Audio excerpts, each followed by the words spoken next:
بسم الله الرحمن الرحيم والضحى والليل إذا سجى ما ودعك ربك وما قلى وللآخرة خير لك من الأولى ولسوف يعطيك ربك فترضى ألم يجدك يتيما فآوى ووجدك ضالا. الرحمن الرحيم إن الحمد لله نحمده ونستعينه ونستغفره ونؤمن به ونتوكل عليه ونعوذ بالله من شرور أنفسنا وسيئات أعمالنا من يهده الله فلا مضل له ومن يضلل فلا هادي له وأشهد أن لا إله إلا الله وحده لا شريك له وأشهد أن محمدا عبده ورسوله أرسله بالحق بشيرا ونذيرا اللهم صل على محمد وعلى آل محمد كما صليت على إبراهيم وعلى آل إبراهيم إنك حميد مجيد اللهم بارك على محمد وعلى آل محمد كما باركت على إبراهيم وعلى آل إبراهيم إنك حميد مجيد أما بعد فإن خير الحديث كتاب الله وخير الهدي هدي محمد صلى الله عليه وسلم شر الأمور محدثاتها كل محدثة بدعة كل بدعة ضلالة وكل ضلالة في النار فأعوذ بالله من الشيطان الرجيم يا أيها الذين آمنوا اتقوا الله حق تقاته ولا تموتن إلا وأنتم مسلمون وقال أيضا يا أيها الناس اتقوا ربكم الذي خلقكم من نفس واحدة وخلق منها زوجها وبث منهما رجالا كثيرا ونساء واتقوا الله الذي تساءلون به والأرحام إن الله كان عليكم رقيبا وقال أيضا يا أيها الذين آمنوا اتقوا الله وقولوا قولا سديدا يصلح لكم أعمالكم ويغفر لكم ذنوبكم ومن يطع الله ورسوله فقد فاز فوزا عظيما. அன்பிற்குரிய எல்லாமல்ல அல்லாஹ்வின் நல்லடியார்களே, அல்லாஹ்வுடைய மாபெரும் கருணையினால் எல்லாமல்ல அல்லாஹ் அவனால் ஒப்புக்கொள்ளப்பட்ட உயர்வான மார்க்கமாக இருக்கக்கூடிய இஸ்லாமிய மார்க்கத்தில் நம்மை எல்லாம் ஆக்கி, அதிலும் குறிப்பாக ஜும்மாவுடைய கடமையை அல்லாஹ்வுடைய தூதர் முஹம்மது ஸல்லல்லாஹு அலைஹி வஸல்லம் அவர்கள் எந்த அடிப்படையில் நடைமுறைப்படுத்த சொன்னார்களோ அந்த அடிப்படையில் நடைமுறைப்படுத்துவதற்காக வேண்டி நாம் எல்லாம் இங்கே கூடியிருக்கின்றோம். இந்த சந்தர்ப்பங்களிலும் இன்னும் பிற சந்தர்ப்பங்களில் இஸ்லாமிய மார்க்க விளக்கத்தை பெறக்கூடிய நாம் பெறுவதோடு நின்று விடாமல் நிறுத்தி விடாமல் செயல்படுத்தக்கூடிய மக்களாகவும் செயல்படுத்தாத பிற மக்களை செயல்படுத்த தூண்ட வேண்டும் என்ற கோரிக்கையோடு இந்த ஜும்மா உரையை துவங்குகிறேன். இன்றைக்கு வழங்கப்பட்டுள்ள தலைப்பு ஷஹ்ருல்லாஹில் முஹர்ரம், அல்லாஹ்வுடைய மாதமாக இருக்கக்கூடிய முஹர்ரம் என்ற தலைப்பின் கீழ் இன்ஷா அல்லாஹ் இன்றைய தினம் பார்க்க இருக்கிறோம். காரணம் என்னவென்று சொன்னால், அல்லாஹ் திருக்குர்ஆனிலே பல்வேறு விஷயங்களை, குறிப்பாக நாம் விளங்க வேண்டிய விஷயங்கள், நாம் படிப்பினை பெற வேண்டிய விஷயங்கள், நாம் நடைமுறைப்படுத்த வேண்டிய விஷயங்கள் என்று பல்வேறு கோணங்களிலே நம்மை இந்த உலகத்தில் நல்வழிப்படுத்துவதற்காக வேண்டி வசனங்களை எல்லாம் இறக்கி அதனுடைய விளக்கத்திற்கு இறை தூதராக நபிகள் நாயகம் ஸல்லல்லாஹு அலைஹி வஸல்லம் அவர்களை தேர்வு செய்து இந்த உலகத்தில் வாழ்கின்ற பொழுது இப்படித்தான் வாழ்ந்து ஒரு வெற்றிக்குரிய ஒரு பாதையில் நடந்து வெற்றியை அடைய வேண்டும் என்ற ஒரு இலக்கணத்தோடு அல்லாஹ் இந்த இறை வேதத்தையும் இறை தூதரையும் அனுப்பியிருக்கிறான். எனவே அந்த அடிப்படையில் தான் இந்த காலத்தை குறித்து அல்லாஹ் சூரத்து தௌபாவிலே சொல்கின்ற பொழுது 36வது வசனமாக இடம்பெற்றிருக்கக்கூடிய அந்த வசனத்திலே இன்ன இத்தத்த ஷுஹூரி இந்தல்லாஹி இஸ்னா அஷர ஷஹரன் ஃபி கிதாபில்லா யௌம ஹலக்க ஸமாவாத்தி வல் அர்த் மின்ஹா அர்பஅத்துன் ஹுரும் ذلك الدين القيم فلا تظلموا فيهن. நிச்சயமாக மாதங்கள் என்பது அல்லாஹ்விடத்திலே 12ஆக கணிக்கப்பட்டிருக்கிறது. இது ஏதோ நபிகள் நாயகம் ஸல்லல்லாஹு அலைஹி வஸல்லம் அவர்களுக்கு இறங்கி அந்த சமயத்தில் இந்த வசனத்தை சொல்லியிருந்தாலும் இந்த 12 மாதங்களுடைய இந்த கணிப்பு, இந்த எண்ணிக்கையை பொறுத்தவரை யௌம ஹலக்க ஸமாவாத்தி வல் அர்த், என்றைக்கு வானம் பூமியை அல்லாஹ் படைத்தானோ அன்றிலிருந்து அல்லாஹ்வுடைய கணிப்பிலே, அல்லாஹ்வுடைய பார்வையிலே இந்த உலகத்தில் மக்கள் 12 மாதங்களாக கணிக்க வேண்டும் என்ற நீதியை அல்லாஹ் ஏற்படுத்தி இருக்கிறான் என்று சொல்லிவிட்டு மின்ஹா அர்பாத்துன் ஹுரும், அந்த 12 கூட 4 மாதங்கள் புனிதமான மாதங்கள். ذَلِكَ الدِّينُ الْقَيِّمُ, எனவே இதுதான் நேரான பாதை, நேரான மார்க்கம் என்று சொல்லிவிட்டு ஃபலா தல்லிமு ஃபீஹின்ன அன்ஃபுஸக்கும், எனவே உங்களுக்கு நீங்களே அநீதம் இழைத்துக் கொள்ளாதீர்கள் என்று அல்லாஹ் சொல்லக்கூடிய செய்தியை பார்க்கிறோம். எனவே 12 மாதங்கள் என்று சொன்னாலே மிகப்பெரிய ஒரு கைசேதம் இங்கு உள்ளவர்களுக்கு வேண்டால் அரபியோடு சொந்தம் இருக்கின்ற காரணத்தினாலே அரபி மாதங்களை பற்றி உண்டான சில அறிவுகள், சில விளக்கங்கள் வேண்டுமானால் இருந்திருக்கலாம். ஆனால் நம்முடைய நாடை பொறுத்தவரை இன்றைக்கு விஞ்ஞானத்தில் உயர்ந்து விட்டது, மார்க்கங்கள் எல்லாம் இன்றைக்கு விளங்க ஆரம்பித்து விட்டார்கள் என்று சொல்லக்கூடிய நம்முடைய நாடுகளில் கூட இந்த அரபு மாதங்கள், அல்லாஹ் சொல்லக்கூடிய இந்த மாதங்களை பொறுத்தவரை ஆங்கில மாதங்கள் ஜனவரியில் தொடங்கி டிசம்பர் முடிகின்ற வரை உண்டான 12 மாதங்களை சொல்லவில்லை. அல்லாஹ் சொல்லக்கூடிய இந்த மாதங்கள் 12 என்று சொல்லிவிட்டு முடித்திருந்தால் சந்தேகம் வரும், அரபி மாதமா ஆங்கில மாதமா என்று சொல்லி. ஆனால் அல்லாஹ் அதனுடைய தொடரிலே சொல்கின்ற பொழுது மின்ஹா அர்பாத்துன் ஹுரும், அந்த 12 மாதங்களில் 4 மாதங்களை அல்லாஹ் புனிதமான மாதமாக ஆக்கி வைத்திருக்கிறான் என்று சொன்ன உடனேயே ஜனவரியில் தொடங்கி டிசம்பர் உண்டான 12 மாதங்களில் ஒரு மாதத்தை கூட புனிதம் என்று அல்லாஹ்வால் சொல்லப்படவில்லை, அல்லாஹ்வுடைய தூதர் அவர்களால் வழிகாட்டப்படவில்லை. எனவே முஹர்ரம் என்ற இந்த மாதத்தில் தொடங்கி துல்ஹஜ் என்று சொல்லக்கூடிய 12வது மாதம் முடிகின்ற வரை உண்டான அந்த மாதங்களிலே 4 மாதங்களை அல்லாஹ் புனிதமாக ஆக்கி வைத்திருக்கிறான் என்ற செய்தியை அல்லாஹ் சொல்லிவிட்டு அந்த 4 மாதங்கள் என்னவென்பதை அல்லாஹ்வுடைய தூதர் அவர்கள் நமக்கு விளக்கம் தருகிறார்கள். ஆனால் கைசேதம், கவலை, வருத்தம் என்னவென்று சொன்னால் அந்த 4 மாதங்கள் என்னவென்று கேட்டால் தெரியாத சமூகமாக இருந்து கொண்டிருக்கிறோம். இதுதான் குர்ஆனோடு உண்டான தொடர்பு. பெரிய வேதனை சகோதரர்களே, ஜனவரிக்கு உண்டான ஆயத்த பணிகளும், ஜனவரியிலே என்னென்னவெல்லாம் நடக்கப் போகிறது, ஜனவரி 1 அன்றைக்கு எது போன்ற நிலைப்பாடுகளை வைத்துக் கொள்ள வேண்டும் என்ற முனைப்புகளை எல்லாம் காட்டக்கூடிய இஸ்லாமிய சமூகம் இந்த ஹிஜ்ரியுடைய இந்த மாதத்தை பொறுத்தவரை, ஹிஜ்ரியுடைய முதல் மாதத்திலிருந்து முடிவு அடைகின்ற அந்த மாதம் வரை உண்டான அத்தனை மாதங்களுடைய எண்ணிக்கை எத்தனை பேருக்கு தெரியும் என்று சொன்னால் விரல் விட்டு எண்ணக்கூடிய மக்களுக்கு மட்டுமே தெரியக்கூடிய ஒரு காலச்சூழலில் வாழ்ந்து கொண்டிருக்கிறோம். அப்போ என்ன விளங்கிட்டோம் அப்படின்னு சொன்னால், இந்த மாதத்திற்கு, குறிப்பாக ஹிஜ்ரியுடைய இந்த மாதத்திற்கு, இந்த முஹர்ரமில் தொடங்கி துல்ஹஜ் வரை உண்டான இந்த மாதத்திற்கு நமக்கு தொடர்புகள் இல்லை என்ற ஒரு சிந்தனையோடு வாழ்ந்து கொண்டிருக்கிறோமோ என்னமோ தெரியவில்லை. ஆனால் ஜனவரியிலிருந்து டிசம்பர் வரைக்கும் எந்தெந்த பிள்ளைகள் எல்லாம் எல்கேஜிக்கு சென்று விட்டதோ அல்லது ஃப்ரீ கேஜிக்கு சென்று விட்டதோ அந்த பிள்ளைகள் முதல் எல்லா மனிதர்களும் சொல்லக்கூடிய, எல்லா மனிதர்களுக்கும் தெரிந்து வைத்திருக்கக்கூடிய மாதங்களாக அந்த 12 மாதங்களை பார்க்கிறோம், ஆங்கில மாதத்தை. ஆனால் ஹிஜ்ரியுடைய மாதம் என்று சொல்லக்கூடிய அல்லாஹ் 12 மாதங்களாக என்றைக்கு உலகத்தை படைத்தேனே அன்றிலிருந்து 12 மாதங்களைத்தான் சுழற்சி உங்களிடம் வந்து கொண்டே இருக்கிறது என்று சொல்லக்கூடிய இந்த 12 மாதங்களும், அந்த 12 மாதங்களிலே 4 மாதங்கள் புனிதமான மாதங்கள் என்று சொல்லக்கூடிய அந்த மாதங்களை தெரியாத ஒரு கைசேதத்துக்குரிய சமூகமாக இருந்து கொண்டிருக்கிறோம். நாளை மறுமையிலே விசாரணை உண்டு சகோதரர்களே. என்ன விசாரணை? குர்ஆனிலே சொல்லப்பட்ட விஷயங்கள், குர்ஆனில் கூறப்பட்டிருக்கக்கூடிய அந்த விளக்கங்களை எல்லாம் நாம் நிச்சயமாக விளங்க வேண்டும்.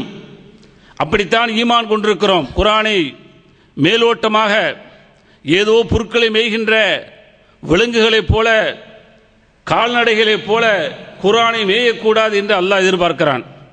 அதனால்தான் பல்வேறு இடங்களிலே சொல்கின்ற பொழுது குர்ஆனை சிந்திக்க வேண்டும். அறிவுடைய மக்களுக்கு இதில் படிப்பினை இருக்கிறது, பாடம் இருக்கிறது. சிந்திப்பார்களா சிந்திக்க மாட்டார்களா என்று சொல்லி திருக்குர்ஆனிலே பல்வேறு வசனங்களிலே பல்வேறு இடங்களிலே அல்லாஹ் அதைத்தான் சொல்லி முடிக்கிறான் என்று இருக்கின்ற பொழுது திருக்குர்ஆனோடு உண்டான உறவுகள் எப்படி இருந்தது, திருக்குர்ஆன் வசனங்களை எப்படி விளங்கினோம் என்பதற்கான கேள்விகளை கேட்கின்ற பொழுது அதற்குண்டான பதில்களை சொல்லித்தான் நாம் நம்முடைய பாதங்கள் எல்லாம் நகலும் என்பதை புரிந்து கொள்ள வேண்டும். எனவே தெரியாத மக்களாக இருந்தால் குறிப்பாக இந்த 12 மாதங்களை தெரிந்தே ஆக வேண்டும். காரணம் என்ன? தெரியாத பொழுதுதான் இன்றைக்கு உலகம் முழுவதும், குறிப்பாக தமிழகத்திலும் கூட இலங்கையிலும் கூட குழப்பங்கள், பிறை குழப்பங்கள் என்ற ஒன்று நிலையை சந்தித்துக் கொண்டிருக்கிறோம். இதுவரை முடிவுக்கு வர முடியவில்லை. காரணம் என்ன? இந்த பிறையை வைத்துத்தான் பல்வேறு வணக்க வழிபாடுகளை செய்து கொண்டிருக்கிறோம். எத்தனை வணக்க வழிபாடுகள், கடமையான வணக்க வழிபாடுகள். ஹஜ்ஜை எடுத்துக்கொண்டால் இந்த ஹிஜ்ரியுடைய மாதத்தை வைத்துத்தான் ஹஜ்ஜி செய்ய முடியும். வேறு ஏதாவது செய்ய முடியுமானா செய்ய முடியாது. ரமதானுடைய ஃபர்லான கடமையான நோன்பை வைக்கிறோம் என்று சொன்னால் இஸ்லாத்துடைய 5 கடமைகளில் ஒன்று நோன்பு. அந்த நோன்பை ரமதானுடைய அந்த மாதத்தில் மட்டுமே பிடிக்க முடியும். ஹஜ் என்ற கடமையை துல்ஹஜ்ஜில் மட்டுமே நிறைவேற்ற முடியும் என்று இருக்கின்ற பொழுது இந்த 2 மாதத்திற்கு உண்டான தொடர்புகளை விட்டும் அருந்து போய் கிடக்கிறோம். அதுபோக நபிகள் நாயகம் ஸல்லல்லாஹு அலைஹி வஸல்லம் அவர்கள் இந்த முஹர்ரம் மாதத்திலே நோன்பு வைக்க சொன்னார்கள். அதையும் இன்ஷா அல்லாஹ் பார்க்க இருக்கிறோம். அதனுடைய தொடர்புகளாக இருக்கட்டும். ஐயாமுல் பீல் என்று சொல்லக்கூடிய வெண்மையான நாள் என்று சொல்லி பௌர்ணமி என்று சொல்கிறோமே, அதற்கு ஐயாமுல் பீல் என்ற நபிகள் நாயகம் ஸல்லல்லாஹு அலைஹி வஸல்லம் அவர்கள் பேர் சூட்டினார்கள். காரணம் என்ன? அந்த நாள் அப்படித்தான் இருக்கும். வெளியில் சென்றால் அந்த நிலவை முழு நிலவாக பௌர்ணமியாக பார்க்கக்கூடிய ஒரு வாய்ப்பை பெற்றிருக்கிறோமே, அந்த நாளில் குறித்து நபிகள் நாயகம் ஸல்லல்லாஹு அலைஹி வஸல்லம் சொன்னார்கள், ஐயாமுல் பீல் என்று சொல்லக்கூடிய 13, 14, 15 என்று நோன்பு வையுங்கள். அப்படி வைத்தால் மாதம் முழுவதும் நோன்பு நோற்ற நன்மை உண்டு என்று சொன்னார்கள். என்று சொன்னால் அப்போ அதனோடு உண்டான தொடர்புகளை ஏற்படுத்தினார். ஒவ்வொரு மாதமும் பிறைக்கும் நமக்கு சம்பந்தம் உண்டு. எனவே அப்துல் காதருக்கும் அமாவாசைக்கும் சம்பந்தம் இல்லை என்று சொல்லி எவனோ எழுதி வைத்த, எவனோ கிறுக்கி வைத்த, எவனோ உளறி வைத்த அந்த கருத்துக்கு சொந்தக்காரர்களாக அடிமைகளாக இன்றைக்கு வாழ்ந்து கொண்டிருக்கிறோம். பெரிய கேவலம் சோர்களே. சம்பந்தம் உண்டு, சம்பந்தம் இல்லை என்று யார் சொன்னது?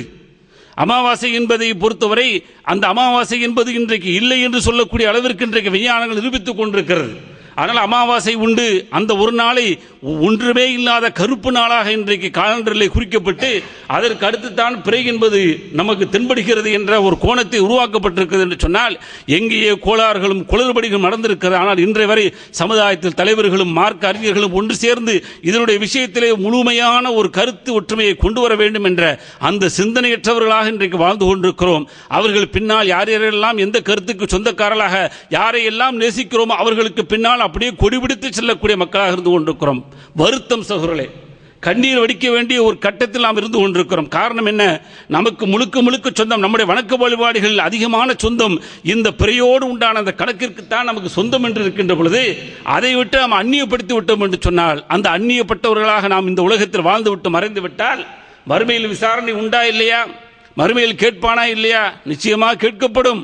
அதனால்தான் அல்லாஹ் சொல்கிறான், என்றைக்கு வானம் பூமி படைத்ததோ அன்றிலிருந்து அல்லாஹ்வுடைய கணக்கேட்டில் இந்த மாதங்கள் இருக்கிறது 12 என்று அல்லாஹ் சொல்லி காட்டுகிறான். அந்த 12 மாதங்களில் முதல் மாதமாக கணிக்கப்பட்டு நபிகள் நாயகம் ஸல்லல்லாஹு அலைஹி வஸல்லம் அவர்களுக்கு பின்னால் இந்த ஆண்டை கணிக்காதவர்களாக அந்த மக்கள் வாழ்ந்த அந்த காலகட்டத்திலே தான் உமர் ரலியல்லாஹு அன்ஹு அவர்கள் இந்த நாட்காட்டியை உருவாக்க வேண்டும் என்ற அடிப்படையில் பல்வேறு கருத்து வேறுபாடுகளை எல்லாம் கலைந்துவிட்டு நபிகள் நாயகம் ஸல்லல்லாஹு அலைஹி வஸல்லம் அவர்கள் எப்பொழுது மதீனாவுக்கு ஹிஜ்ரத் சென்றார்களோ அந்த நாளிலிருந்து கணிக்க வேண்டும் என்று சொல்லி முடிவு செய்யப்பட்டு அன்றைய நாள் முதல் இன்றைய வரை 1434 என்று கணித்து சொல்லப்பட்டிருந்தாலும் கூட அந்த 34 என்பது தெரியாத மக்களாக இருந்து கொண்டிருக்கிறோம். ஆனால் 2013 வருகிறது.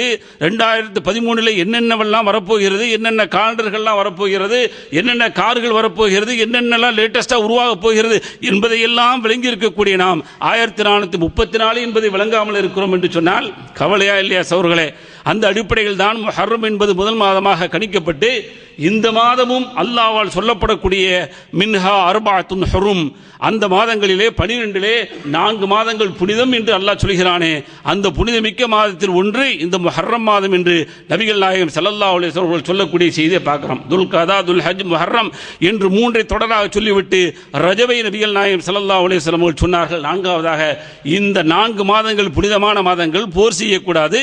இந்த மாதத்தை புனிதம் என்று சொல்லப்பட்ட காரணத்தினாலே அல்லாஹ் இந்த மாதத்தை குறித்து சொல்லுகின்ற பொழுது ஷஹ்ருல்லாஹில் முஹர்ரம், அல்லாஹ்வுடைய மாதம் தான் இந்த முஹர்ரம் என்று சொல்லி அல்லாஹ் தன்னோடு இணைத்துக் கொண்டான் இந்த மாதத்தை என்று சொன்னால், அப்ப இந்த மாதத்திற்கு அல்லாஹ் ஏதோ ஒன்றை விரும்புகிறான், இந்த மாதத்தின் மூலமாக கண்ணியத்தை அல்லாஹ் விரும்புகிறான் என்பதை நபிகள் நாயகம் ஸல்லல்லாஹு அலைஹி வஸல்லம் வாக்கின் மூலமாக முஸ்லிமில் இடம்பெற்றிருக்கக்கூடிய அந்த செய்தியின் மூலமாக நம்மால் புரிந்து கொள்ள முடிகிறது. எனவே முஹர்ரம் அடைந்து விட்டோம். இந்த முஹர்ரம் அடைந்த உடனேயே அதற்கடுத்து இந்த முஹர்ரத்திலிருந்து பழைய முஹர்ரம் தொடங்கி துல்ஹஜ் வரை உண்டான அந்த காலகட்டங்களிலே எந்த மாதிரியான இபாதத்துகளை செய்தோம், எந்த மாதிரியான நல்லறங்களை செய்தோம், எத்தனை தீமைகளை விட்டு ஒழித்து வாழ்ந்தோம், எத்தனை பேர்களுக்கு உதவி செய்திருக்கிறோம் என்பன போன்ற கருத்து பரிமாற்றங்களை இன்றைக்கு பார்க்க முடியவில்லை. அன்றைய நாள் எனக்கு லீவு விட்டால் இங்கெல்லாம் சென்று என்னால் எந்த அளவுக்கு என்ஜாய் பண்ண முடியுமோ சுற்றி வளைத்து எல்லோரும் அதாவது தங்களுடைய அந்த விடுமுறையை எப்படி குதூகலமாக கொண்டாடுவார்களோ அதுபோன்று நாங்களும் கொண்டாடுவோம் என்பதிலே கிஞ்சிட்டும் இழைக்காதவர்களாக சளைக்காதவர்களாக இன்றைக்கு இஸ்லாமிய சமூகம் வாழ்ந்து கொண்டிருக்கிறது. எங்கு சென்றாலும் எங்கு பார்த்தாலும் ஒரே கூட்டங்கள், எங்கு பார்த்தாலும் தங்களுடைய பொழுதுபோக்கை கழிப்பதற்காக வேண்டி மக்கள் சாரையாக திரளாக வந்து கொண்டிருந்தார்கள் என்பதை பார்க்கின்ற பொழுது எந்த சிந்தனை? நபிகள் நாயகம் ஸல்லல்லாஹு அலைஹி வஸல்லம் அவர்கள் கொடுத்த சிந்தனை இதுவா? முஹர்ரம் தொடங்கிவிட்டால் நீங்கள் இப்படியெல்லாம் வெளியிலே சென்று கடற்கரையிலே பூங்காக்களிலே எங்கெங்கு உங்களுக்கு உல்லாசமாக சென்று உங்களுடைய அந்த லீவை விடுமுறையை கழிக்க முடியுமோ கழியுங்கள் என்பதற்காக வேண்டி சொன்னார்களா என்று நினைக்கக்கூடிய அளவிற்கு இன்றைக்கு இஸ்லாமிய சமூகம் ஒருபடி மேலே சென்று அந்த விடுமுறையை பொறுத்தவரை இப்படித்தான் என்று மாற்று மத மக்களுக்கு உணர்த்தி அவர்களும் நாங்களும் சளைத்தவர்கள், நாங்களும் வருகிறோம் என்று சொல்லி வரக்கூடிய அளவிற்கு உண்டான சிந்தனையைத்தான் ஊட்டியிருக்கிறோமே தவிர, ஆனால் அந்த நாளின் மூலமாக, அந்த நாளுடைய துவக்கத்தின் மூலமாக பழையன சென்றதே, அந்த பழைய நிகழ்வுகள் எல்லாம் எப்படி சென்றிருக்கிறது, எந்த அளவுக்கு அல்லாஹ்வுக்கு பொருத்தமாக சென்றது, அல்லாஹ்வுக்கு பிடிக்காமல் சென்றது என்ற கணக்குகளை எல்லாம் போட்டு இனி வரக்கூடிய காலங்களிலாவது என்னால் முடிந்தவரை ஒரு புத்துணர்ச்சியோடு ஒரு புதுமையான ஒரு வாழ்க்கைக்கு சொந்தக்காரனாக நான் மாறுவேன் என்ற சபதம் எடுக்க வேண்டும் சகோதரர்களே. அதைத்தானே விரும்புகிறான் அல்லாஹ். நம்முடைய காலங்கள் பழசு எப்படி போச்சு அப்படி போயிட்டே இருக்கு அப்படிங்கிறத வந்து விட்டானா அல்லாஹ் விட சொல்றானா? இனி வரக்கூடிய காலங்களில் நம்முடைய அந்த திருத்தங்கள் எப்படி இருக்க வேண்டும்? பழையதில் செய்த குற்றங்கள் தவிர்த்து விட்டு பழையதில் நன்மைகள் குறைந்திருந்தால் அந்த நன்மைகளை கூட்டக்கூடிய ஒரு வாய்ப்பை பெற வேண்டும் என்ற ஒரு பாடமும் படிப்பினையும் இந்த மாதத்தினுடைய, குறிப்பாக இந்த ஹிஜ்ரி ஆண்டுடைய இந்த முதல் நாள் இருக்கிறதே, அந்த முதல் மாதம் இருக்கிறதே, நமக்கு மிகப்பெரிய பாடத்தை ஓட்ட வேண்டும் சகோதரர்களே. ஆக அப்படியாப்பட்ட அந்த மாதம் அல்லாஹ் புனிதமான மாதம் என்று சொன்னது போல அல்லாஹ்வுடைய தூதர் நபிகள் நாயகம் ஸல்லல்லாஹு அலைஹி வஸல்லம் அவர்கள் ஷஹ்ருல்லா, அல்லாஹ்வுடைய மாதம் என்று இணைக்கப்பட்ட இந்த மாதத்தில் நாம் எல்லாம் இருந்து கொண்டிருக்கிறோம். ஆனால் இந்த மாதத்தில் நபிகள் நாயகம் ஸல்லல்லாஹு அலைஹி வஸல்லம் அவர்கள் செய்ய சொன்ன வணக்க வழிபாடுகள் என்னவென்று சொன்னால், வரக்கூடிய 9-10 அன்று ஆஷூராவாக இருக்கக்கூடிய அந்த நாட்களிலே 10வது நாளிலே 9வது நாளிலே நபிகள் நாயகம் ஸல்லல்லாஹு அலைஹி வஸல்லம் அவர்கள் நோன்பு பிடிக்க சொன்னார்கள். இதை தவிர வணக்க வழிபாட்டுக்கும் இந்த முஹர்ரம் என்று சொல்லக்கூடிய இந்த மாதத்திற்கும் எந்த விதமான சம்பந்தமும் உறவும் இல்லை என்பதை புரிந்து கொள்ள வேண்டும். ஆனால் என்ன நடக்கிறது என்று சொன்னால், இந்த நோன்பை தவிர எல்லா அநியாயங்களும் அட்டூழியங்களும் இன்றைக்கு நடந்தேறிக் கொண்டிருக்கிறது. இன்றைக்கு இஸ்லாமிய வட்டத்திலே இஸ்லாமியர்களாக பேர் தாங்கிக் கொள்ளக்கூடிய, இஸ்லாமிய பேரை சூட்டி தாங்களும் இஸ்லாமியர்கள் தான் என்ற அடைமொழியோடு அடையாளத்தோடு வாழ்ந்து கொண்டிருக்கக்கூடிய அந்த ஷியாக்கள் இருக்கிறார்களே, அவர்களுடைய அந்த குணாதிசயங்கள் கொள்கைகள் தான் இன்றைக்கு உள்ளே புகுந்து விட்ட காரணத்தினாலே இன்றைக்கு அஹ்லு சுன்னா வல் ஜமாத் என்று சொல்லக்கூடிய குர்ஆனையும் சுன்னாவையும் நபிகள் நாயகம் ஸல்லல்லாஹு அலைஹி வஸல்லம் அவர்களை பின்பற்றக்கூடிய அந்த உண்மையான விசுவாசிகள் இருக்கிறார்களே, அவர்கள் கூட இன்றைக்கு அந்த கலாச்சாரத்தில் வீழ்ந்து மடிந்து கிடக்கின்ற ஒரு துரதிர்ஷ்டமான ஒரு சூழலை பார்த்து கொண்டிருக்கிறோம். மிகப்பெரிய வேதனையா இல்லையா? இன்றைக்கு முஹர்ரம் என்று சொன்னால், முஹர்ரத்திலே நபிகள் நாயகம் ஸல்லல்லாஹு அலைஹி வஸல்லம் அவர்கள் சுன்னத்தான நோன்பை வைக்க சொன்னார்கள் என்பது உலகத்தில் பல மக்களுக்கு, குறிப்பாக இந்துக்களுக்கு தெரியாத அளவிற்கு இன்றைக்கு ஷியாக்களால் உருவாக்கப்பட்ட அந்த சடங்குகள் இருக்கிறது, அதுதான் இன்றைக்கு அவர்களுடைய உள்ளத்திலும் பயந்து விட்டது. இன்றைக்கு இஸ்லாமியர்களாக நாமும் அதைத்தான் பதிய வைத்துக் கொண்டிருக்கிறோம். சந்தேகங்கள் இன்னும் வந்து கொண்டிருக்கிறது. எந்த அளவுக்கு சந்தேகங்கள்? அவர்கள் 1 முதல் தொடங்கி அவர்கள் சர்பத் கொடுக்கக்கூடிய அந்த சர்பத்தை குடிக்கலாமா?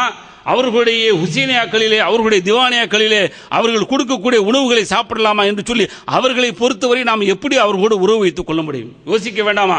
நபிகள் நாயகம் ஸல்லல்லாஹு அலைஹி வஸல்லம் அவர்கள் உயிரினும் மேலாக நேசித்து சொர்க்கத்திற்கென்றே சுபச்செய்தி சொல்லப்பட்டு வாழ்ந்து மறைந்த அந்த உத்தம தோழர்கள் இருக்கிறார்களே, அவர்களை பொறுத்தவரை நாம் எந்த வகையிலும் ஈடாக முடியாது என்ற அளவிற்கு சிறப்பிற்குரியவர்களாக மாறிவிட்ட அந்த உத்தமர்களை எந்த அளவுக்கு கொச்சைப்படுத்த முடியுமோ, எந்த அளவுக்கு கேவலப்படுத்த முடியுமோ, எந்த அளவுக்கு பலவீனப்படுத்த முடியுமோ, நஷ்டப்படுத்த முடியுமோ, அந்த அளவுக்கு கேவலமாக இன்றைக்கு அவர்கள் விமர்சித்துக் கொண்டும் அவர்களை ஏசிக்கொண்டும் பேசிக்கொண்டும் இருக்கக்கூடிய அந்த மக்களோடு நாம் உறவு வைத்துக் கொள்ள முடியுமா? அப்படி யாராக இருந்தாலும் அவர் ஒரு முஸ்லீமாக இருக்க முடியுமா? நபிகள் நாயகம் ஸல்லல்லாஹு அலைஹி வஸல்லம் அவர்கள் சஹாபாக்களை குறித்து சொல்கின்ற பொழுது, அவர்களை ஏசாதீர்கள், அவர்கள் செய்யக்கூடிய அந்த அமல்கள் இருக்கிறது, குறிப்பாக அந்த தர்மங்களை குறித்து சொன்னார்கள். நீங்கள் உஹது மலை அளவு தர்மம் செய்தாலும் சரி, நீங்கள் உஹது மலை அளவு தர்மம் செய்தாலும் சரி, அவர்கள் ஒரு கை அளவு தர்மம் செய்தார்களே, அதற்கு ஈடாகாது என்று சொன்னார்கள். என்று சொன்னால் அவர்கள் எந்த அளவுக்கு உயர்ந்து போனார்கள். ரலியல்லாஹு அன்ஹும் வரது அன்ஹு இன்றைக்கும் அல்லாஹ் பதித்து வைத்திருக்கிறான் குர்ஆனிலே. அவர்கள் அல்லாஹ்வை புரிந்து கொண்டார்கள், அவர்கள் அல்லாஹ்வை புரிந்து கொண்டார்கள், அல்லாஹ்வும் அவர்களை புரிந்து கொண்டான் என்று சொல்லக்கூடிய அளவிற்கு ரலியல்லாஹு அன்ஹு என்று சொல்லி இன்றைக்கு அவர்களுடைய பெயரை சொன்ன உடனே வெறுமனே மொட்டையாக அப்துல் காதர் என்று இன்றைக்கு அழைப்பது போல அபூபக்கர் என்று சொல்வதற்கு மனம் வரவில்லை. அபூபக்கர் சஹாபியை சொன்னால் அபூபக்கர் ரலியல்லாஹு என்று தான் என்னுடைய நாவு சொல்லுகிறது.